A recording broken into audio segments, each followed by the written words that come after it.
ഒരു കാലത്ത് വികസിത രാജ്യങ്ങളിൽ ചേക്കേറി ജീവിതം കെട്ടിപ്പടുക്കാൻ വലിയ പ്രതീക്ഷയോടെയും സ്വപ്നങ്ങളോടെയും നാടുവിട്ട മലയാളികൾ അടക്കമുള്ളവർ ഇപ്പോൾ സ്വന്തം നാട്ടിലേക്ക് തിരിച്ചെത്താനുള്ള തത്രപ്പാടിലാണ്. സ്വദേശിവൽക്കരണം, താങ്ങാനാവാത്ത ടാക്സ് സംവിധാനങ്ങൾ, തീവ്രവാദം മൂലമുള്ള നിയന്ത്രണങ്ങൾ, അങ്ങനെ പറഞ്ഞാൽ തീരാത്ത കാരണങ്ങൾ ഇതിനുണ്ട്. കേരളത്തിന്റെ സാമ്പത്തിക ഭദ്രത വിദേശ പണത്തിൽ അധിഷ്ഠിതമാകുമ്പോൾ റിവേഴ്സ് മൈഗ്രേഷൻ എങ്ങനെ കേരളത്തെ ബാധിക്കും? സ്വന്തം നാട്ടിൽ തിരിച്ചെത്തി സമാധാനത്തോടെ ജീവിക്കാൻ ആഗ്രഹിക്കുന്നവരെ സ്വീകരിക്കാൻ കേരളം തയ്യാറായോ? ഈ വിഷയമാണ് ഇന്നത്തെ 4 മണി ചർച്ചയിൽ നമ്മൾ വിശദമായി പരിശോധിക്കുന്നത്. നമ്മളോടൊപ്പം സാമ്പത്തിക വിദഗ്ധൻ ഡോക്ടർ ശാന്തകുമാറും അന്താരാഷ്ട്ര നിരീക്ഷകൻ ഡോക്ടർ മോഹൻ വർഗീസും ചേരുന്നു. ഡോക്ടർ ശാന്തകുമാർ, വർഷങ്ങളോളം കേരളം റൺസ് ഓൺ NRI മണി എന്ന് പറഞ്ഞ സംസ്ഥാനത്തിന് റിവേഴ്സ് മൈഗ്രേഷൻ കൈകാര്യം ചെയ്യാൻ ഒരു പ്ലാനുമില്ല. ഇത് സംസ്ഥാനത്തിൻ്റെ ഒരു പരാജയമായിട്ട് നമുക്ക് കണക്കാക്കാൻ സാധിക്കുമോ? കാരണം നമുക്കറിയാം, കുറേ നാളുകളായിട്ട് ഗൾഫ് രാജ്യങ്ങളിലൊക്കെ ഈ ഒരു സ്വദേശിവൽക്കരണം പോലുള്ള പ്രശ്നങ്ങൾ നിലനിൽക്കുന്നുണ്ട്. എന്നിട്ടും പതിറ്റാണ്ടുകളേറെയായിട്ടുള്ള വാണിങ്ങുകൾ ഉണ്ടായിട്ടും സർക്കാർ എന്തൊക്കെയാണ് ഇവരെ സ്വീകരിക്കാൻ, അല്ലെങ്കിൽ അവർക്ക് വേണ്ടിയിട്ട് നമ്മുടെ സ്വന്തം നാട്ടിൽ ഒരു സംരംഭം തുടങ്ങുവാനോ അല്ലെങ്കിൽ ഒരു ജോലി സാധ്യത തയ്യാറാക്കാനോ, അല്ലെങ്കിൽ എന്താണ് സർക്കാർ മുന്നോട്ട് വെച്ചിട്ടുള്ള കാര്യങ്ങൾ? റിവേഴ്സ് മൈഗ്രേഷൻ എന്ന് പറഞ്ഞാൽ കേരളത്തിലെ ആദ്യം മുതൽ തന്നെ, കേരളത്തിന്റെ ഹിസ്റ്ററി എടുത്ത് നോക്കുകയാണെങ്കിൽ തന്നെ 100 കൊല്ലം മുമ്പ് തന്നെ മലയാളികൾ വിദേശത്തേക്ക് ജോലി ചെയ്യാൻ വേണ്ടി പോയിക്കൊണ്ടിരിക്കുന്നതാണ്. ആദ്യമായിട്ട് അതൊക്കെ നമ്മുടെ ബർമ്മ പോലത്തെ, മ്യാൻമാർ അല്ലെങ്കിൽ ശ്രീലങ്ക, അവിടെയുള്ള രാജ്യങ്ങളിൽ പോയിട്ടാണ് അവർ ജോലി ചെയ്തിരുന്നത്. അപ്പൊ അത് ബ്രിട്ടീഷുകാരുടെ സമയത്ത് ബ്രിട്ടീഷുകാരെ എൻകറേജ് ചെയ്തിരുന്നു ഇന്ത്യൻസിനെ അവിടെ വിദേശത്ത് പോയി ജോലി ചെയ്യാൻ വേണ്ടിയിട്ട്. പക്ഷെ അവരൊക്കെ ജോലി ചെയ്ത് ഒരു നാട്ടിലേക്ക് തിരിച്ചു വരുന്നു. വലിയ ഒരു സാമ്പത്തിക നേട്ടങ്ങളിലേക്കാളും കൂടുതൽ ജോലിക്ക് വേണ്ടിയിട്ടാണ് അവർ പോയിരുന്നത്. പലരും മറ്റേ സ്റ്റേറ്റുകളുടെ മാനേജറായിട്ടോ അല്ലെങ്കിൽ സ്കൂൾ ടീച്ചേഴ്സായിട്ടൊക്കെയാണ് പോയിരുന്നത്. അത് കഴിഞ്ഞ് ഏകദേശം ഒരു 1970 മുതലാണ് നമ്മൾ ഇവിടുന്ന് ഈ ഗൾഫ് രാജ്യങ്ങളിലെ ഓയിൽ കണ്ടതിന് ശേഷമാണ് കൂടുതൽ ആൾക്കാർ ഗൾഫ് രാജ്യങ്ങളിലേക്ക് ഇവിടുന്ന് പോയിക്കൊണ്ടിരുന്നത്. അപ്പോൾ ഏകദേശം അന്നൊരു ഗൾഫ് ബൂം വന്ന സമയത്ത് ഏകദേശം ഒരു 40 ലക്ഷത്തോളം മലയാളികൾ വിദേശത്ത്, അതായത് ഗൾഫിലും മറ്റുള്ള രാജ്യങ്ങളിലായിട്ട് മുമ്പ് വർക്ക് ചെയ്തുകൊണ്ടിരുന്നതാണ്. അത് ഞാൻ ചുരുക്കി പറയാണ്, ഇൻട്രൊഡക്ടറി പാരഗ്രാഫ്. അത് കഴിഞ്ഞ് പിന്നെ അതിൽ ഈ കോവിഡൊക്കെ വന്നു കഴിഞ്ഞപ്പോൾ ഒരുപാട് മലയാളികൾ തിരിച്ചു വന്നു. ഏകദേശം ഒരു 40 ലക്ഷത്തിലൊരു 12 ലക്ഷത്തോളം ആൾക്കാർ ആ സമയത്ത് തിരിച്ചു വന്നു. ജോലി ഇല്ലാണ്ടായി. പിന്നെ താങ്കൾ പറഞ്ഞതുപോലെ ഇതേപോലെ അവിടെ കുറച്ച് ഒരു ലോക്കൽസിന് ജോലി കൊടുക്കുക എന്നുള്ളതിനുള്ള ഒരു ഇമ്പോർട്ടൻസ് ഒക്കെ വന്നു. പിന്നെ അവിടെയുള്ളവർ പുറത്തു പോയി പഠിച്ചു വന്നു, അങ്ങനെ ഉള്ള കുറെ കാര്യങ്ങളെ കൊണ്ട് പിന്നെ അവർ തിരിച്ചു വന്നു. പിന്നെ അത് കൂടാതെ നമുക്ക് ഒരുപാട് കോമ്പറ്റീഷൻ മറ്റുള്ള സൗത്ത് ഈസ്റ്റ് ഏഷ്യൻ രാജ്യങ്ങളിൽ നിന്നുണ്ടായിരുന്നു. ഉദാഹരണമായിട്ട് നമുക്ക് ശ്രീലങ്കയിൽ നിന്നോ അല്ലെങ്കിൽ മറ്റേ പാകിസ്ഥാനിൽ നിന്നോ അല്ലെങ്കിൽ മറ്റേ ഫിലിപ്പീൻസിൽ നിന്നോ അങ്ങനെയുള്ള കുറെ ആൾക്കാർ ഇന്ത്യക്കാരെക്കാളും വളരെ കുറഞ്ഞ വേജസിന് ജോലി ചെയ്യാൻ വേണ്ടി തയ്യാറായി വന്നു. അതുകൊണ്ടുകൂടി കുറെ ആൾക്കാരും മടങ്ങി വന്നു. അത് പിന്നീട് അവിടെ ഒരു ജോലി സ്ഥിരതയില്ലാണ്ടായി. കഴിഞ്ഞപ്പോൾ പിന്നീട് അത് ഈ ഒരു 12 ലക്ഷം എന്നുള്ള ഒരു 18 ലക്ഷത്തോളം ആൾക്കാർ കേരളത്തിലേക്ക് തിരിച്ചു വന്നു.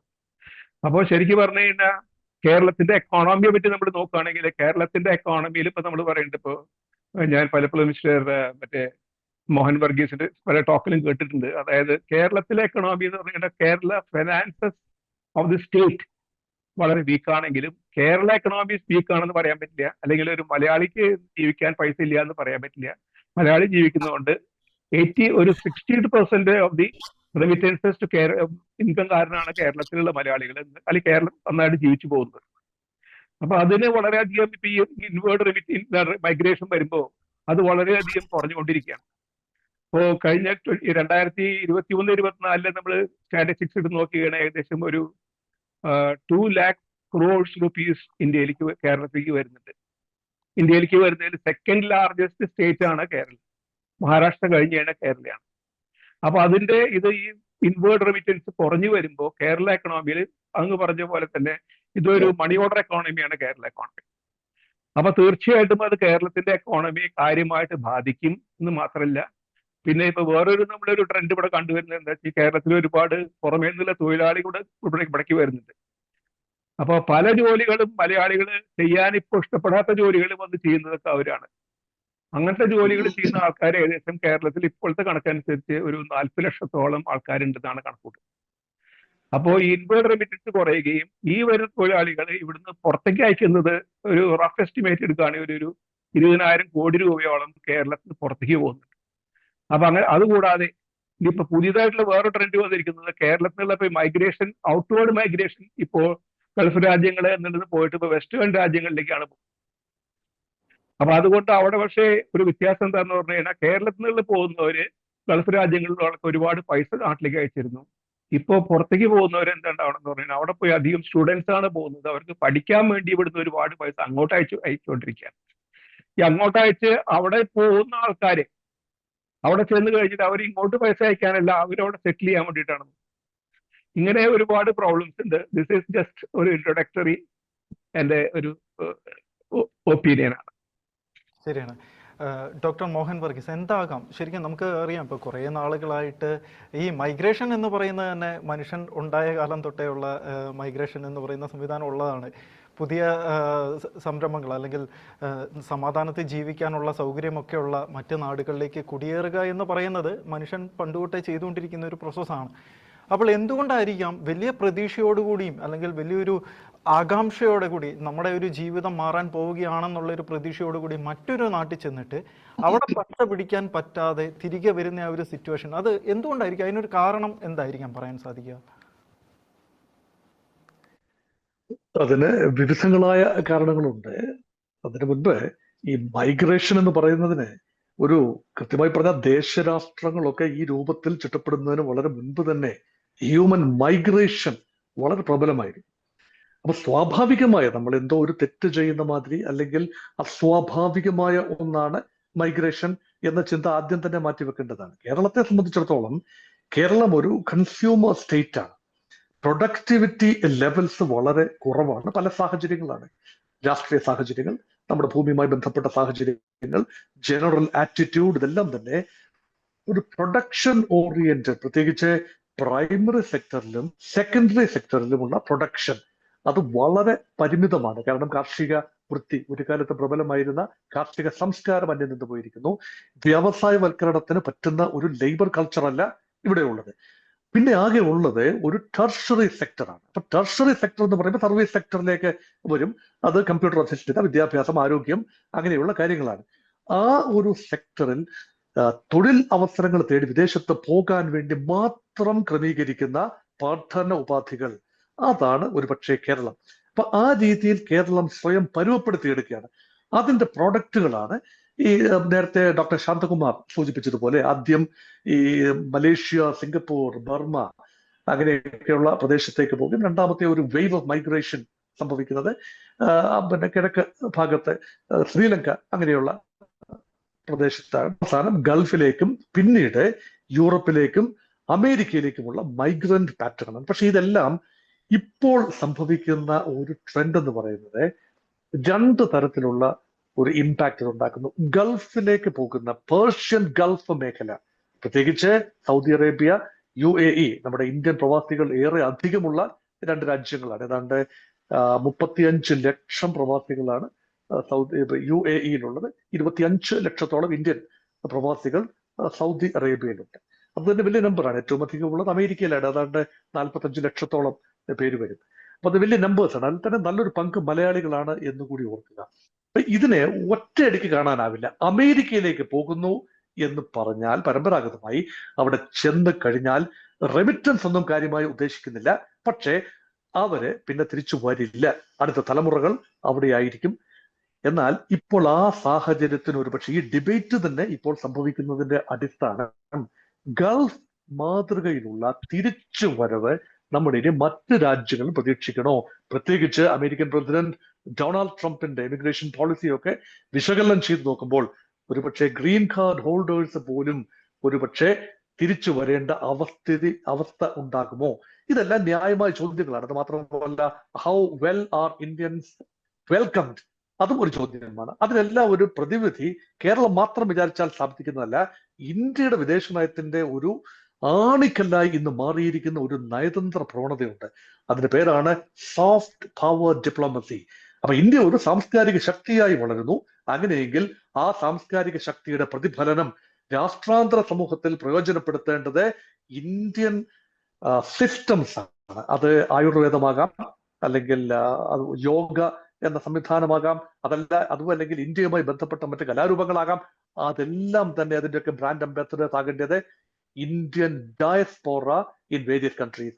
അവരെ പരമാവധി നയതന്ത്രപരമായി ഉപയോഗിക്കുക, ആ രാജ്യത്ത് ഗുഡ്വിൽ ഉണ്ടാക്കാനായി, ഇന്ത്യ അനുകൂല ചിന്ത ഉണ്ടാക്കാനായി കഠിനാധ്വാനികളായ നമ്മുടെ പ്രവാസികളെ ഉപയോഗിക്കുക എന്ന ഒരു സോഫ്റ്റ് പവർ ഡിപ്ലോമസിയാണ് ഇന്നത്തെ ഇന്ത്യയുടെ വിദേശ നയത്തിന്റെ ഒരു അടിസ്ഥാന ശില എന്ന് പറയുന്നത്. മുൻപ് അങ്ങനെ ആരും ചിന്തിച്ചിട്ടില്ല. ഇപ്പോഴത്തെ മാറിയ ഇന്ത്യ ചിന്തിക്കുന്നത് അങ്ങനെയാണ്. കാരണം ലോകത്തെ ഏറ്റവും വലിയ പ്രവാസ സമൂഹമുള്ള ഇന്ത്യക്കാണ്. Largest diaspora under the sun is Indian diaspora.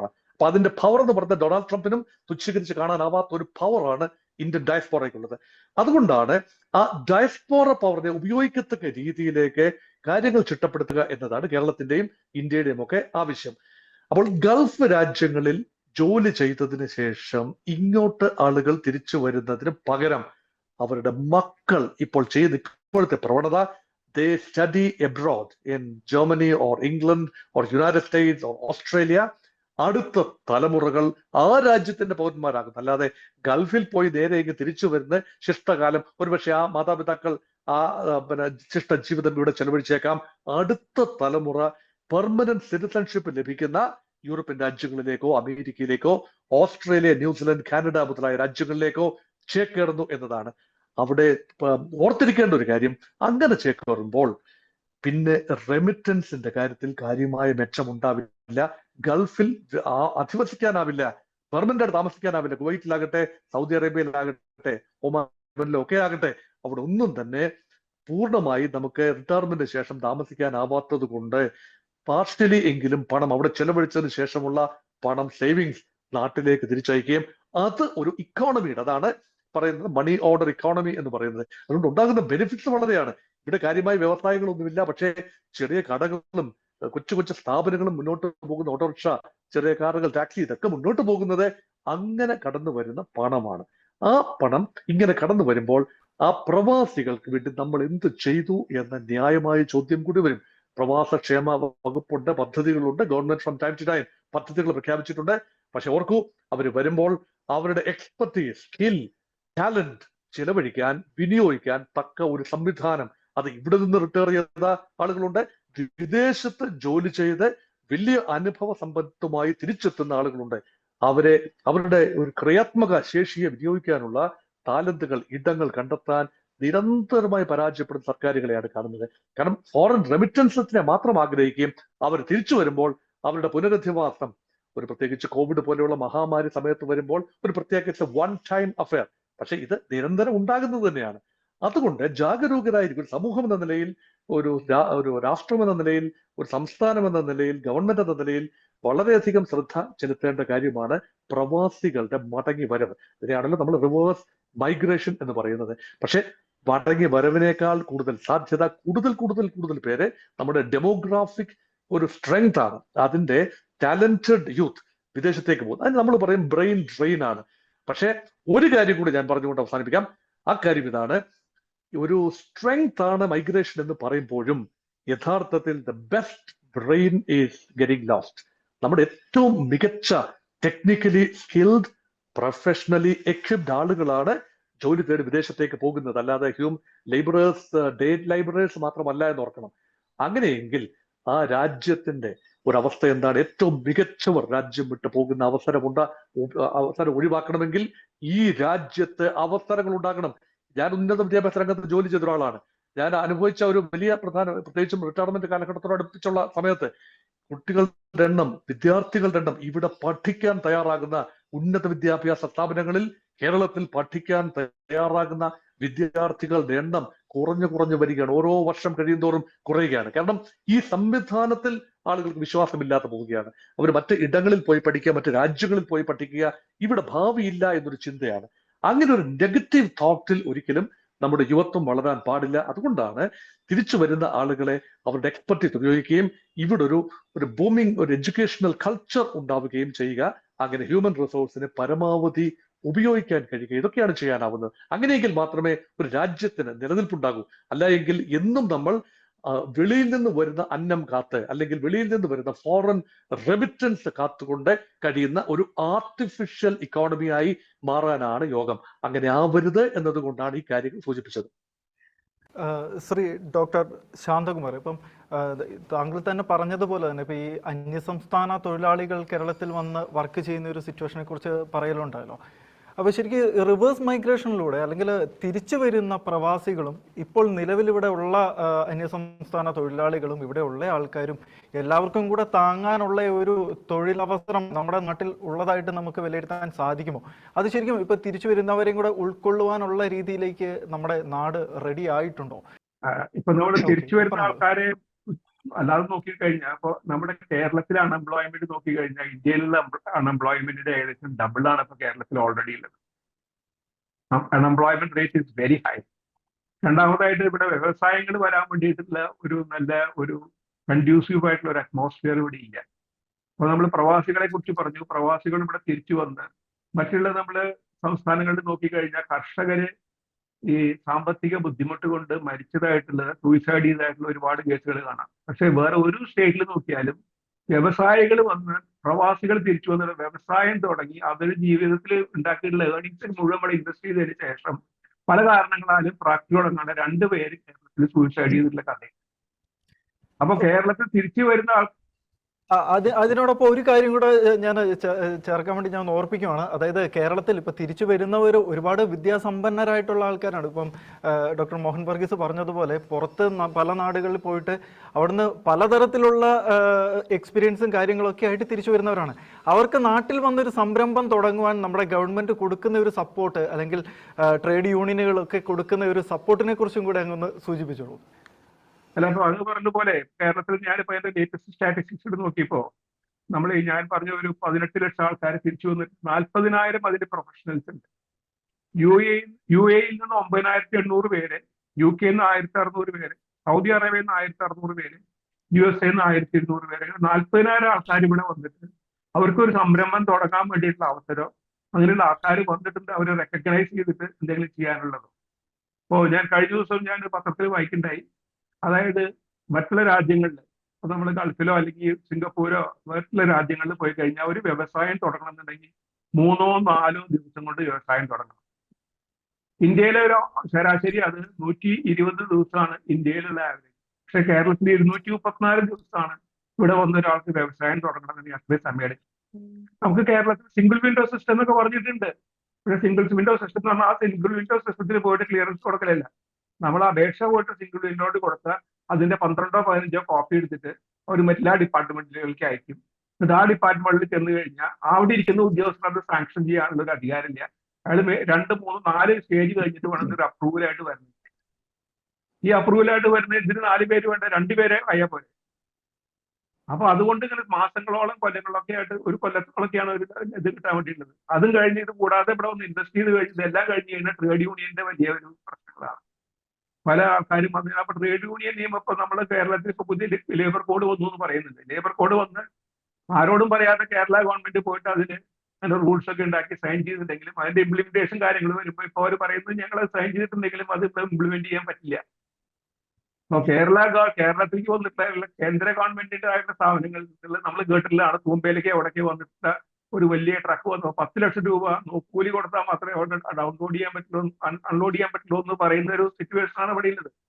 അപ്പൊ നമ്മുടെ ലേബർ കൾച്ചർ മൊത്തമായിട്ട് മാറിയിട്ട് നമ്മളൊരു ഇൻവെസ്റ്റർ ഫ്രണ്ട്ലി ആയിട്ടുള്ള ഒരു സ്റ്റേറ്റ് ആയിട്ട് മാറ്റാനുള്ള എന്തെങ്കിലും നിയമങ്ങൾ അതിൽ കൊണ്ടുവരേണ്ടതാണ്. അതുപോലെ ഇൻവെസ്റ്റർ പ്രൊട്ടക്ഷൻ. ഞാൻ കഴിഞ്ഞ ദിവസം ഒരു ഇത് വായിക്കുന്നത് തമിഴ്നാട്ടില് ഫോർഡ് ഫാക്ടറി തുടങ്ങി തമിഴ്നാട്ടിൽ. അത് കഴിഞ്ഞ് ഫോർഡ് എന്തോ കാരണങ്ങളെ കൊണ്ട് ഇന്ത്യ വിട്ട് പോകാൻ വേണ്ടിയിട്ട് അവർ തീരുമാനിച്ചു. അപ്പൊ ഇന്ത്യ വിട്ട് പോകാൻ വേണ്ടി തീരുമാനിച്ചു. അത് കഴിഞ്ഞപ്പോ വീണ്ടും ഇന്ത്യയിലേക്ക് തിരിച്ചു വരാൻ ഫോർഡിന് ആലോചനയുണ്ട്. അപ്പൊ ഫോർഡിനോട് ചോദിച്ചു നിങ്ങൾ എവിടെ പോയിട്ടാണ് വ്യവസായം തുടങ്ങുന്നത്? തമിഴ്നാട്ടിലാണെന്ന് പറഞ്ഞു. എന്താ കാരണം എന്ന് പറഞ്ഞു കഴിഞ്ഞാൽ പുറത്തേക്ക് അവർ എക്സിറ്റ് ചെയ്യാൻ വേണ്ടി നോക്കുമ്പോഴും അവിടുത്തെ ഒരുപാട് ഹെൽപ്പ് ചെയ്ത് കൊടുത്തു അവിടുത്തെ ഗവൺമെന്റ്. അപ്പൊ ഇവിടെ വ്യവസായം തുടങ്ങാമെന്ന് വരുമ്പോഴും അവിടുന്ന് എക്സിറ്റ് ചെയ്യാൻ വരുമ്പോൾ അപ്പൊ എക്സിറ്റ് ചെയ്യാൻ വരുമ്പോൾ ഹെൽപ്പ് കൊടുത്ത് രണ്ടാമത് വരുമ്പോൾ ഹെൽപ്പ് കൊടുക്കാനുള്ള സിറ്റുവേഷൻ വരുമ്പോൾ ഇവിടെ അങ്ങനെയല്ല. വ്യവസായം തുടങ്ങി കഴിഞ്ഞാൽ പിന്നെ അവർ മുന്നോട്ട് കൊണ്ടുപോകാൻ പറ്റില്ല. ട്രേഡ് യൂണിയൻസ് ആയി മറ്റുള്ള കാര്യങ്ങളെ. അപ്പൊ ജനറലി ഒരു പബ്ലിക്കിന്റെ ഇടയിൽ ഒരു ഫീലിംഗ് ഉണ്ട് അങ്ങനെയുണ്ട് എന്നുള്ളത്. രണ്ടാമതായിട്ട് ഇവിടെ പ്രാക്ടിക്കലായിട്ട് വരുമ്പോൾ അതാണ് കാണുന്നത്. അപ്പൊ അതുകൊണ്ട് നമ്മളൊരു ലേബർ കുറച്ചും കൂടിയും ഒരു ഇൻവെസ്റ്റർ ഫ്രണ്ട്ലി ആക്കണം. പിന്നെ ഇൻവെസ്റ്റേഴ്സിന് ഇവിടുന്ന് ഇൻവെസ്റ്റ് ചെയ്ത് കഴിഞ്ഞാൽ അവർക്കൊരു പ്രൊട്ടക്ഷൻ ആയിട്ടുള്ള നിയമം എന്തെങ്കിലും വരണം. അപ്പൊ അങ്ങനെയാണെങ്കിൽ അവർ ഇൻവെസ്റ്റ് ചെയ്തിട്ടുള്ള പൈസ ഇപ്പൊ നാളെ തിരിച്ചു കൊണ്ടുപോകണമെങ്കിലോ അങ്ങനെ എന്തെങ്കിലും വന്നു കഴിഞ്ഞത് വല്ല പ്രശ്നങ്ങൾ വന്നു കഴിഞ്ഞാൽ ഗവൺമെന്റിനെ സപ്പോർട്ട് ചെയ്തിട്ട് ഒരു ഇൻവെസ്റ്റ്മെന്റിനെ റീകൂപ്പ് ചെയ്യാൻ വേണ്ടിയിട്ടുള്ളതോ അതിന് മുന്നോട്ട് കൊണ്ടുപോകാൻ വേണ്ടിയിട്ടുള്ളതായിട്ടുള്ള ഒരു സംവിധാനം കൂടി ഉണ്ടാക്കി കഴിഞ്ഞാൽ മാത്രമേ അത് സക്സസ്ഫുൾ ആവുള്ളൂ. രണ്ടാമതായിട്ട് നമ്മുടെ പൊതുവെ ഇവിടുത്തെ നമുക്ക് കേരളത്തില് മോഹൻ വർഗീസ് പറഞ്ഞ പോലെ നമുക്ക് ഈ ലാർജ് ഇൻഡസ്ട്രീസ് കൊണ്ടുവരാൻ പറ്റില്ല. ഇവിടെ പണ്ട് മറ്റേ ഈ BMW അങ്ങനെയുള്ള കമ്പനി ഇവിടെ കേരളത്തിൽ തുടങ്ങാൻ പറ്റി അവർക്ക് ഒരു 1000 ഏക്കർ സ്ഥലം വേണമെന്ന് പറയുമ്പോൾ ഒരു 1000 ഏക്കർ സ്ഥലം കൊടുക്കാൻ നമുക്ക് കേരളത്തിലില്ല. അപ്പൊ നമുക്ക് കൂടുതൽ സർവീസ് ഓറിയന്റഡ് ആയിട്ടുള്ള ഇൻഡസ്ട്രീസ് ആണ് ഇവിടെ വരുന്നത്, IT അങ്ങനെയുള്ള മേഖലകളിൽ. അപ്പൊ IT അങ്ങനെയുള്ള മേഖലയിൽ ഇവിടെ വ്യവസായങ്ങൾ വരണം എന്ന് പറഞ്ഞാൽ അതിനുള്ള ഒരു സെറ്റപ്പ് കൂടി ഉണ്ടാക്കണം. വെറുതെ ഒരു ഇൻഫോ പാർക്ക് ഉണ്ടാക്കേണ്ട കാര്യമില്ല. IT വരുന്ന ആൾക്കാരൊക്കെ വരുന്നതായിട്ടുള്ള അവർക്കൊരു ലൈഫ് വേണം ഇവിടെ, നൈറ്റ് ലൈഫ് അല്ലെങ്കിൽ അതുപോലെയുള്ള ഈ വർക്ക് കഴിഞ്ഞിട്ട് ലൈഫ്. നമ്മളിപ്പോ ഇൻഫോസിസിന്റെ അങ്ങനെയുള്ള കമ്പനികളിൽ പോയി നോക്കിക്കഴിഞ്ഞാൽ കാണാവുന്ന എന്താ പറഞ്ഞു കഴിഞ്ഞാൽ അവിടെ ഞാൻ മൈസൂരിലെ അവരുടെ ഇൻഫോസിസിന്റെ ഒരു ഫിനാക്സൽ എന്നുള്ള ഒരു പ്രോഗ്രാമിന്റെ ഞങ്ങളുടെ ഓഡിറ്റിന് വേണ്ടിയിട്ട് ഓഡിറ്റ് ചെയ്യാൻ വേണ്ടി പഠിക്കാൻ പോയിരുന്നു. അപ്പൊ അവിടെ എങ്ങനെ കാണണമെന്ന് പറഞ്ഞു കഴിഞ്ഞാൽ ഒരു വർക്ക് ചെയ്യുമ്പോൾ തന്നെ അവിടെ തന്നെ സൈക്കിള് സാധനങ്ങൾ കിടന്നുറങ്ങാണ്ട് വർക്ക് ചെയ്യുന്ന ഇടയ്ക്ക് ഒരാൾക്ക് കിടന്നുറങ്ങണം എന്ന് വെച്ച് കഴിഞ്ഞാൽ അയാൾക്ക് പോയി കിടന്നുറങ്ങാം, വീണ്ടും ഏറ്റു വന്ന് വീണ്ടും വർക്ക് ചെയ്യാം. അങ്ങനെയുള്ള ഒരു സിറ്റുവേഷൻ ഉണ്ടാക്കണം. അതുപോലെ തന്നെ വർക്ക് ചെയ്യാൻ പകലും രാത്രിയും വർക്ക് ചെയ്യാൻ വേണ്ടിയിട്ട് അതിനെ വേണ്ടിയിട്ട് നമ്മൾ ചെയ്യണം. അപ്പൊ അതിൽ നമ്മൾ അങ്ങനെ വർക്ക് ചെയ്യുന്ന ആൾക്കാർ അവര് ഈ കമ്പ്യൂട്ടറിന് മുമ്പിൽ ഇരിക്കുമ്പോൾ വൈകുന്നേരം രാത്രി സമയത്ത് അവർ പുറത്ത് പോകുമ്പോൾ ഇപ്പൊ മനോരമയിലെ മറ്റുള്ള പത്രങ്ങളിലൊക്കെ ഒരുപാട് ആർട്ടിക്കിൾസ് വന്നിരുന്നു. അവിടെ മറ്റേ കൊച്ചിയിൽ രാത്രി എയർപോർട്ട് റോഡിലും അവിടെ നിന്ന് യാത്ര ചെയ്യാൻ പറ്റില്ല എന്ന് രാത്രി ആൾക്കാർ അങ്ങനെ അതൊക്കെ നമ്മൾ കൾച്ചറിനും കൂടി പറയുന്നത് നമ്മൾ ഡിഫറെന്റ് ആയിട്ടുള്ള ഒരു ഔട്ട്ലുക്ക് അതിനുണ്ടാക്കണം. ഇപ്പൊ നമ്മൾ 1991 നമ്മൾ ലിബറലൈസേഷൻ ചെയ്ത് കഴിഞ്ഞപ്പോൾ വലിയ കമ്പനികൾ വരാനും ഇൻവെസ്റ്റ്മെന്റ് ചെയ്യാനും വേണ്ടി ചോദിച്ചു കഴിഞ്ഞപ്പോൾ മൻമോഹൻ സിംഗ് അവിടെ ഈ കെൻഡക്കി ചിക്കൻ, KFC, അതുപോലെ കൊക്കക്കോള മറ്റുള്ള കമ്പനികളൊക്കെ ഇവിടേക്ക് വരുന്നതിനെ കുറിച്ച് എന്തിനാ അങ്ങനത്തെ കമ്പനികൾ ഇവിടെ വരുന്നത്, നമ്മൾ ഇവിടുന്ന് കൊക്കക്കോള ഇവിടുത്തെ പറഞ്ഞയച്ചതല്ലേ എന്ന് ചോദിച്ചപ്പോൾ മൻമോഹൻ സിംഗ് മറുപടി പറഞ്ഞെന്താന്ന് പറഞ്ഞു കഴിഞ്ഞാൽ ഇങ്ങനത്തെ വ്യവസായങ്ങൾ ഇവിടെ വന്നാലും അവർ they should feel at home. ഈ ഇൻവെസ്റ്റ് ചെയ്യാൻ വരുന്ന ആൾക്കാർക്ക് ഒരു കോക്ക് കുടിക്കണം, അല്ലെങ്കിൽ അവർക്ക്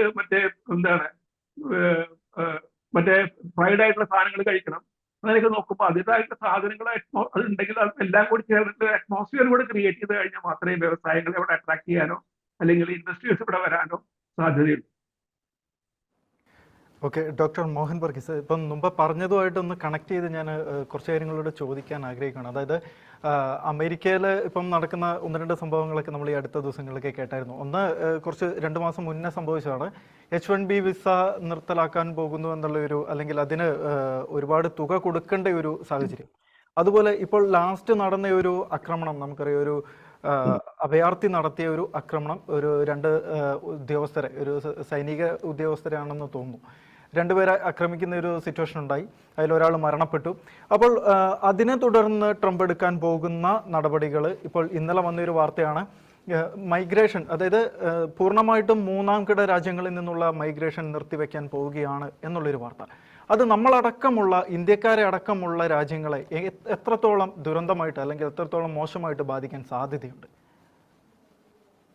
ഡൊണാൾഡ് ട്രംപ് അമേരിക്കയിൽ പ്രസിഡന്റ് സ്ഥാനത്ത് എത്തിയതിനു ശേഷം പ്രവാസി ലോകം വലിയ ആശങ്കയിലാണ്. പ്രത്യേകിച്ച് അമേരിക്കയിലേക്ക് കുടിയേറാൻ തയ്യാറായി നിൽക്കുന്ന ആളുകൾ വലിയ ആശങ്കയിൽ തന്നെയാണ്. കാരണം H1B വിസയിൽ വരുത്തിയ കടുത്ത നിയന്ത്രണങ്ങൾ. കാരണം ഒരു കമ്പനിയെ സംബന്ധിച്ചിടത്തോളം $1 ലക്ഷം ഷെലൗട്ട് ചെയ്യാമെങ്കിൽ മാത്രമേ അത് കൊണ്ടുപോകാനൊക്കെ ഒരു വിസ ചാർജസ് ആണ്. അപ്പൊ ആ ഒരു രീതിയിൽ വരുമ്പോൾ എത്രത്തോളം പേർക്ക് പോകാനാകും, എത്ര കമ്പനികൾക്ക് അഫോർഡ് ചെയ്യാനാവും, അതൊരു വലിയ ന്യായമായ ചോദ്യമാണ്. 2, അമേരിക്കയിൽ സംഭവിക്കുന്ന ചെറുതും വലുതുമായ ഓരോ അക്രമം പ്രവാസികളുമായി ബന്ധപ്പെട്ട് അല്ലെങ്കിൽ രാഷ്ട്രീയ അഭയം നേടിയ അഫ്ഗാൻ പൗരന്മാരാണ്, അഫ്ഗാൻ ബേസ്ഡ് ആളുകളാണ് ആക്രമണം നടത്തിയത്. സുരക്ഷാ ഗാർഡുകളെ ആക്രമിച്ചു. അത് വലിയ ഒരു കോലാഹലമാണ് അമേരിക്കയിൽ ഉണ്ടാക്കിയത്. അതിനുള്ള ട്രംപ് അല്ലേ ആള്, സ്വാഭാവികമായ റിയാക്ഷൻ ഒറ്റയടിക്ക് 19 രാജ്യങ്ങളെ കരിമ്പട്ടികയിൽപ്പെടുത്തുകയാണ്. ആ രാജ്യങ്ങളിൽ നിന്നുള്ള ആളുകൾ ഇങ്ങോട്ട് വരേണ്ടതില്ല എന്ന് കല്ലേ പിളർക്കുന്ന ശാസനയാണ്. ഭാഗ്യത്തിന് ആ പട്ടികയിൽ ഇന്ത്യയുടെ പേരില്ല എന്നത് പ്രത്യേകമായി സൂചിപ്പിക്കാം. പക്ഷെ അതേസമയം ഗ്രീൻ കാർഡ് ഹോൾഡേഴ്സിന് പോലും ബുദ്ധിമുട്ടുണ്ടാകുന്ന രീതിയിൽ നിബന്ധനകൾ കൊണ്ടുവരികയാണ്. ഇവരാരെങ്കിലും ഏതെങ്കിലും കേസിൽ പെട്ടുകഴിഞ്ഞാൽ ഡീപ്പോർട്ടേഷൻ ഉൾപ്പെടെയുള്ള കാര്യങ്ങളിലേക്ക് നീങ്ങും എന്ന ഒരു ഭീതി. ഇപ്പൊ നിലവിൽ അനധികൃത കുടിയേറ്റക്കാരെ മാത്രമാണ് ഡീപ്പോർട്ട് ചെയ്തിരിക്കുന്നത്. അതിൽ തന്നെ ചെറിയൊരു വിഭാഗത്തെ മാത്രമേ ഉള്ളൂ. അത് തന്നെ വലിയൊരു ഒപ്റ്റിക്സ് ആണ് നൽകിയത്, വലിയൊരു നെഗറ്റീവ് പ്രോപ്പഗാൻഡ അതിൽ ലഭിച്ചു. ചങ്ങല ഇട്ടുകൊണ്ട് വിമാനത്തിൽ കൊണ്ടുവന്നു, ഇതൊക്കെയുള്ള പഴി കേട്ടതാണ്. അതുകൊണ്ട് ഇതൊരു ട്രെൻഡായി വരികയാണെങ്കിൽ മറ്റു രാജ്യങ്ങളും അമേരിക്കയുടെ മാതൃക അഡോപ്റ്റ് ചെയ്യുകയും ഇനി ട്രംപിന് ശേഷവും അമേരിക്കയിൽ വരുന്ന ഭാവി ഭരണകർത്താക്കൾ ഇതേ നിലപാട് സ്വീകരിക്കുകയും ചെയ്താൽ യഥാർത്ഥത്തിൽ അമേരിക്കൻ സ്വപ്നം അല്ലെങ്കിൽ പാശ്ചാത്യ ലോകത്തെ വികസിത ലോകത്തെത്തി അവിടെ ഒരു ജീവിതം കരുപ്പിടിപ്പിക്കാം എന്ന സ്വപ്നം ഒരുപക്ഷെ തകർന്നു വീഴും. അതുകൊണ്ടാണ് റെസിലിയൻസ് ആവശ്യമാണ്. ഇവിടെ തന്നെ ഇന്റേണലി ഒരു രാജ്യം അന്യന്റെ തൊഴിലിടങ്ങളിൽ അല്ലെങ്കിൽ അന്യന്റെ ഭൂമിയിൽ അവസരം ലഭിക്കും, അതിനുവേണ്ടി ഇവിടെ കോഴ്സുകൾ സ്ട്രക്ചർ ചെയ്യാം എന്ന മനോഭാവമാണ് മാറേണ്ടത്. നമ്മുടെ രാജ്യത്ത് തന്നെ തൊഴിലെടുക്കാൻ ഉള്ള സാഹചര്യം ഉണ്ടാകണം, അതിനുള്ള ഒരു തൊഴിൽ സംസ്കാരം ഉണ്ടാകണം. ഇതൊരു വർക്ക് കൾച്ചറിന്റെ ആറ്റിറ്റ്യൂഡിന്റെയും ഒക്കെ വിഷയമാണ്. ഇവിടെ ജോലി ചെയ്യുന്നത് ഒരു മഹാ അപരാധമാണ്, ഇവിടെ ജോലി ചെയ്താൽ രക്ഷപ്പെടില്ല എന്ന ആറ്റിറ്റ്യൂഡാണ് ആദ്യം മാറേണ്ടത്. യുവതലമുറയുടെ ആറ്റിറ്റ്യൂഡ് മാറണം. അതിന് ഭരണകർത്താക്കൾ വേണ്ട പ്രോത്സാഹനം നൽകേണ്ടതാണ്. Best brains need to be retained in the country of origin. അപ്പൊ ഇത് സാധിക്കുമ്പോഴാണ് ഒരു വികസിത ഭാരത് എന്ന സങ്കല്പം. പ്രധാനമന്ത്രി നാഴികയ്ക്ക് 40 വട്ടം വികസിത ഭാരത് എന്ന് പറഞ്ഞതുകൊണ്ട് മാത്രം വികസിത് ഭാരത് ആകുന്നില്ല. വികസിത ഭാരതം 2047 അതായത് സ്വാതന്ത്ര്യത്തിന്റെ 100ാം വാർഷികത്തിലെങ്കിലും വികസിത രാജ്യം, വികസിത ഭാരതം ഉണ്ടാകണം എങ്കിൽ കുറെയെങ്കിലും ആളുകൾ ഇന്ത്യയിലേക്ക് ജോലി തേടി വികസിത ലോകത്തുനിന്ന് വരിക കൂടി ചെയ്താൽ മാത്രമേ, ആ തരത്തിലുള്ള മൈഗ്രേഷൻ കൂടി സംഭവിച്ചെങ്കിൽ മാത്രമേ നമ്മുടെ ക്ലെയിം സബ്സ്റ്റാൻഷിയേറ്റ് ചെയ്യൂ. ഒരുപക്ഷെ ആദ്യ ഘട്ടം എന്ന നിലയിൽ പോയ ആളുകൾ തിരിച്ചു വരുന്നതിന് മുൻപുള്ള ഘട്ടത്തിൽ പോക്കിന്റെ തോത് കുറയുക, പിന്നീട് പോയ ആളുകൾ തിരിച്ചു വന്ന് വെൽ റിസീവ്ഡ് ആവുക. 3ാം സ്റ്റേജിൽ, ഫൈനൽ സ്റ്റേജിലാണ് മറ്റ് ഇടങ്ങളിൽ നിന്നും ഇന്ത്യയിലേക്ക്, ഇന്ത്യൻ സിറ്റീസിലേക്ക് ജോലി തേടി വരുന്ന ഒരു അന്തരീക്ഷം. അതാണ് യഥാർത്ഥത്തിൽ നമ്മൾ ആഗ്രഹിക്കുന്നത്. അതിനനുസരിച്ചുള്ള ലോങ് ടേം പദ്ധതികളാണ് ആവിഷ്കരിക്കേണ്ടത്. ഇതൊന്നും ചെയ്യാതെ ഇവിടെ ഇപ്പോഴും ഒരു ട്രേഡ് യൂണിയൻ കൾച്ചറിലെ നോക്കുകൂലി ഉൾപ്പെടെയുള്ള വളരെ നെഗറ്റീവ് ഒരു ആറ്റിറ്റ്യൂഡിൽ നിൽക്കുകയാണ് കേരളം, പ്രത്യേകിച്ച്. ഭാരതം എന്ന് മൊത്തം പറയുന്നില്ല, ഇന്ത്യയിൽ പല സംസ്ഥാനങ്ങളും മാറി ചിന്തിക്കുമ്പോഴും കേരളത്തിന്റെ സംസ്കാരം ഭൂമിയെ എങ്ങനെ വിനിയോഗിക്കണം എന്നതിനെ കുറിച്ച് ഒരു കാഴ്ചപ്പാടില്ലാതെ പോകുന്നു. പണം എങ്ങനെ നിക്ഷേപിക്കണം എന്നതിനെക്കുറിച്ച് ഒന്നുകിൽ ഒരു കാഴ്ചപ്പാടില്ല, കാഴ്ചപ്പാടുണ്ടെങ്കിൽ തന്നെ ഒരു അവസരമില്ല, അവസരമുണ്ടെങ്കിൽ തന്നെ പ്രൊഡക്റ്റീവായി ആ പണം മൾട്ടിപ്ലൈ ചെയ്യുന്നതിന്, ലാഭമുണ്ടാക്കുന്നതിന്, അല്ലെങ്കിൽ ക്യാപിറ്റൽ അപ്രീസിയേറ്റ് ചെയ്യുന്നതിന് ഒരു അന്തരീക്ഷം ഉണ്ടാക്കാൻ ഇവിടെ അവൈലബിൾ ആയ കേരളത്തിലെ രാഷ്ട്രീയ വ്യവസ്ഥയ്ക്ക് സാധിക്കുന്നു. ഇതിനുള്ള കാരണം ക്യാമ്പസ് പൊളിറ്റിക്സ് മുതൽ തന്നെ അതിനുള്ള കാരണമായി കാണാം. ക്യാമ്പസിൽ തന്നെ നമുക്ക് സ്വാതന്ത്ര്യ മോഹമുണ്ട്, സിവിക് അവയർനെസ് ഉണ്ട്, ജനാധിപത്യ പ്രക്രിയയിൽ നമ്മളെല്ലാം പങ്കാളികളാണ്, എല്ലാം നല്ലതാണ്. പക്ഷേ ആ പരിധി വിട്ട രാഷ്ട്രീയവൽക്കരണം, എല്ലാം രാഷ്ട്രീയ കക്ഷിയുടെ കണ്ണിൽ കൂടി, പാർട്ടി കൊടിയുടെ നിറത്തിലൂടി മാത്രം കാര്യങ്ങളെ കാണാൻ ശീലിക്കുന്ന ചെറുതലമുറ. അപ്പൊ എങ്ങനെയാണ് അതൊരു ഇൻവെസ്റ്റ്മെന്റ് കൾച്ചർ ഉണ്ടാവുക? എല്ലാം രാഷ്ട്രീയത്തിന്റെ അതിപ്രസരമാണ് ക്യാമ്പസിൽ ഉൾപ്പെടെ. അപ്പൊ അതുകൊണ്ട് ഒരു തൊഴിൽ സംസ്കാരം എന്ന് പറയുമ്പോൾ കൊടി പിടിക്കണം എന്നത് മാത്രമാണ്. തീർച്ചയായും അവകാശങ്ങൾക്ക് വേണ്ടി പോരാടേണ്ടതാണ്. പക്ഷെ പ്രോസ്പെക്റ്റീവ് ഇൻവെസ്റ്റേഴ്സ്, ഇപ്പൊ നമ്മൾ മേക്ക് ഇൻ ഇന്ത്യ എന്നും ഇന്ത്യയിലേക്ക് പരമാവധി ഇൻവെസ്റ്റ്മെന്റ് വരണം, അത് പ്രവാസികളല്ലാതെ മറ്റാരാണ് സ്വാഭാവികമായി ഇൻവെസ്റ്റ് ചെയ്യേണ്ടത്? വിദേശത്ത് ജോലി ചെയ്ത പ്രവാസികൾ ഇങ്ങോട്ട് പണം കൊണ്ടുവന്ന് സ്വന്തം നാട്ടിൽ ഇൻവെസ്റ്റ് ചെയ്യുന്നതിനോളം മധുരതരമായ ഒരു കാര്യം മറ്റെന്താണുള്ളത്? അതിനുള്ള അന്തരീക്ഷം ഉണ്ടാക്കാൻ ഇവിടെയുള്ള ഭരണകർത്താക്കൾക്കും ഡിസിഷൻ മേക്കേഴ്സും കഴിയേണ്ടതാണ്. പക്ഷെ അവർ ഇതൊരു പാപമായി, ഈ മൂലധനത്തെ തന്നെ കാണുന്നത് ഒരു തരം സിന്നായിട്ടാണ്. അപ്പൊ ആ ഒരു രീതി മാറുക എന്നതാണ് പ്രധാനം. അതുകൊണ്ടാണ് സിവിക് അവയർനെസിന്റെ മറ്റൊരു തലത്തിലേക്ക് പോകേണ്ടതുണ്ട്. അവകാശങ്ങളോടൊപ്പം തന്നെ കടമകളും നമുക്കുണ്ട്. നമുക്ക് കുടിപിടിക്കാൻ അവകാശമുണ്ട്, മുദ്രാവാക്യം വിളിക്കാൻ അവകാശമുണ്ട്, സമരം ചെയ്യാൻ അവകാശമുണ്ട്. അതേപോലെ തന്നെ നമ്മുടെ ജോലി കൃത്യമായി ചെയ്യാനുള്ള ചുമതലയും കടമയുമുണ്ട് രാഷ്ട്ര നിർമ്മാണ പ്രക്രിയയിൽ. അങ്ങനെയാണെന്നൊരു വിശ്വാസമാണ് ഇവിടെ ആവശ്യം. ആ ഒരു ട്രെയിനിങ് നമ്മുടെ സ്കൂളുകളിലും ഏർലി പഠന വേദികളിലും ലഭിക്കേണ്ടതുണ്ട്. അത് മാത്രമല്ല, ഇതിന്റെ ഭാഗത്ത് ഒരു സീനിയേഴ്സ് ജൂനിയേഴ്സിന് പിന്മാറുന്ന ഒരു അഡ്മിനിസ്ട്രേറ്റീവ് ലാഡറിലാണെങ്കിൽ പോലും ഈ അഴിമതിയുടെ, കറപ്ഷന്റെ, റെഡ് ടൈപ്പിസത്തിന്റെ ഒക്കെ ഒരു കൾച്ചർ തലമുറയായി കൈമാറി പോവുകയാണ്. ആ ഒരു കൈമാറ്റത്തിന് മാറ്റം വരികയും കോമ്പറ്റേറ്റീവ് സ്ട്രക്ചേഴ്സ് ഡെവലപ്പ് ചെയ്യുകയും ചെയ്തെങ്കിലേ പറ്റൂ. അവിടെ കുറെയൊക്കെ സ്വകാര്യവൽക്കരണം അത് സഹായിക്കും. ടെർഷറി സെക്ടറിലെ കടുത്ത മത്സരം ഒരുപക്ഷെ അതിനെ സഹായിക്കും. അതുകൊണ്ട് പരമ്പരാഗത സെക്ടറിൽ നിന്ന് നമ്മൾ മാറിപ്പോകുന്നു എന്നതിനെ കുറിച്ച് ബുദ്ധിമുട്ടേണ്ടതില്ല. ലോകത്തെ ഏറ്റവും മികച്ച ആരോഗ്യ സംവിധാനങ്ങൾ കേരളത്തിൽ ഉണ്ടാകാനുള്ള എല്ലാ സാധ്യതയുമുണ്ട്. അതായത് ഹെൽത്ത് ടൂറിസത്തിന്റെ, അത് മാത്രമല്ല മറ്റു ടൂറിസത്തിന്റെ ഒക്കെ വലിയൊരു ഹബ്ബായി മാറാൻ തക്ക പ്രകൃതിയും വിഭവങ്ങളും അതിനുള്ള എക്സ്പെർട്ടീസും ടാലൻസും എല്ലാം തന്നെ ഇവിടെ ഉണ്ട് എന്ന് നോക്കണം. പക്ഷെ അതനുസരിച്ച് കാര്യങ്ങൾ ചാനലൈസ് ചെയ്യാനുള്ള ഒരു ഡിസിഷൻ മേക്കിംഗ് അപ്പറസ് ഇൻഫ്രാസ്ട്രക്ചേഴ്സ് കൂടി കേരളത്തിലുണ്ടെങ്കിൽ മാത്രമേ മുന്നോട്ട് പോകാൻ ഒക്കൂ. കാരണം നമുക്ക് റിസോഴ്സസ് ഇല്ല എന്നതല്ല വിഷയം. ഇവിടെ റിസോഴ്സ് ഉണ്ട്. ആ പ്രധാന റിസോഴ്സിന്റെ പേര് ഹ്യൂമൻ റിസോഴ്സ് എന്ന് തന്നെയാണ്. മെറ്റീരിയൽ റിസോഴ്സിന്റെ അഭാവമോ അല്ലെങ്കിൽ അത് ചൂഷണം ചെയ്യാനുള്ള ബുദ്ധിമുട്ടോ മാറി നിൽക്കട്ടെ, അത് നമുക്ക് മാറ്റാനാവില്ല. പക്ഷെ ഹ്യൂമൻ റിസോഴ്സിനെ പരമാവധി ഇവിടെ തന്നെ പ്രയോജനപ്പെടുത്താനുള്ള സംവിധാനങ്ങളില്ല എങ്കിൽ എക്കാലവും മലയാളികൾ പ്രവാസികൾ അയച്ചു തരുന്ന പണത്തെ മാത്രം ആസ്പദമാക്കി നിൽക്കേണ്ടി വരും. ആ സാഹചര്യം മാറുക, ആ ഒരു ട്രസ്റ്റ് നമ്മുടെ രാഷ്ട്രീയ കക്ഷി നേതാക്കൾ, നമ്മുടെ ഭരണകൂടം എടുക്കുമെന്ന് തന്നെയാണ് എന്റെ പ്രതീക്ഷ. തീർച്ചയായിട്ടും. റിവേഴ്സ് മൈഗ്രേഷൻ കേരളത്തിന് ഒരു വെല്ലുവിളി മാത്രമല്ല, ഒരു അവസരം കൂടിയാണ് ഒരുക്കുന്നത്. ഏറ്റവും അനുഭവ സമ്പത്തുള്ള തൊഴിലാളികൾ കേരളത്തിലേക്ക് മടങ്ങി വരികയാണ്. അവരെ ശരിയായ രീതിയിൽ ഉപയോഗിച്ചാൽ കേരളത്തിന്റെ അടുത്ത 20 വർഷത്തെ ചരിത്രം തന്നെ അവരിലൂടെ മാറ്റപ്പെട്ടേക്കാം. എന്നാൽ കേരളവും ഗവൺമെന്റും അതിന് തയ്യാറായില്ല എങ്കിൽ തൊഴിലില്ലായ്മ, സാമ്പത്തിക ഇടിവ്, സാമൂഹിക സംഘർഷം എന്നിവ പടർന്നു പന്തലിക്കുന്ന നാടാകും നമ്മുടെ കൊച്ചു കേരളം. ഇന്നത്തെ 4 മണി ചർച്ച ഇവിടെ അവസാനിക്കുകയാണ്. ഞാൻ ജോയ്സ് മാത്യു. ചർച്ചയിൽ പങ്കുചേർന്ന അതിഥികൾക്കും പ്രിയ പ്രേക്ഷകർക്കും നന്ദി.